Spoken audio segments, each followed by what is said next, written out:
দীর্ঘদিন ধরে বায়ু দূষণের কবলে মেগাসিটি ঢাকা। মাঝে মাঝে বৃষ্টি হলে শহরটির বাতাসের মানের কিছুটা উন্নতি হয়। কয়েকদিন ধরে বৃষ্টিতে ভিজছে রাজধানী, আজ সকালেও ঝরছে বৃষ্টি। এ অবস্থায় শহরটির বাতাসে দূষণ মাঝারি অবস্থায় রয়েছে বলে জানাচ্ছে আন্তর্জাতিক বায়ুমান প্রযুক্তি প্রতিষ্ঠান আইকিউ এয়ার।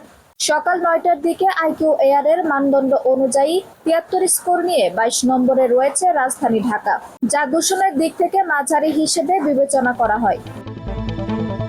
এদিকে একই সময়ে বিশ্বের দূষিত শহরের তালিকায় 255 স্কোর নিয়ে শীর্ষে রয়েছে চিলির রাজধানী সান্তিয়াগো। এছাড়া 166 স্কোর নিয়ে দ্বিতীয় অবস্থানে রয়েছে গণতান্ত্রিক কঙ্গো প্রজাতন্ত্রের রাজধানী কিনশাসা। 163 স্কোর নিয়ে তৃতীয় অবস্থানে রয়েছে উগান্ডার রাজধানী কাম্পালা।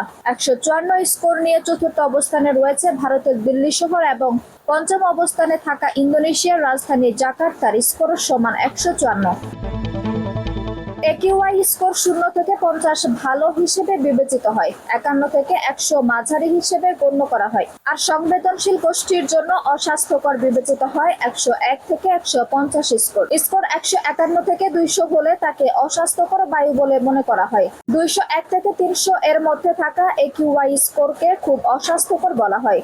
এ অবস্থায় শিশু, প্রবীণ এবং অসুস্থ রোগীদের বাড়ির ভেতরে এবং অন্যদের বাড়ির বাইরের কার্যক্রম সীমাবদ্ধ রাখার পরামর্শ দেওয়া হয়ে থাকে।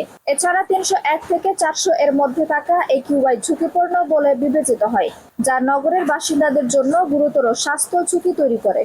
সাধারণত একিউআই নির্ধারণ করা হয় দূষণের 5টি ধরনকে ভিত্তি করে, যেমন বস্তুকণা, NO2, CO, SO2 ও ওজন। বায়ু দূষণ গুরুতর স্বাস্থ্য ঝুঁকি তৈরি করে থাকে। এটা সব বয়সী মানুষের জন্য ক্ষতিকর, তবে শিশু, অসুস্থ ব্যক্তি, প্রবীণ ও অন্তঃসত্ত্বাদের জন্য বায়ু দূষণ খুবই ক্ষতিকর।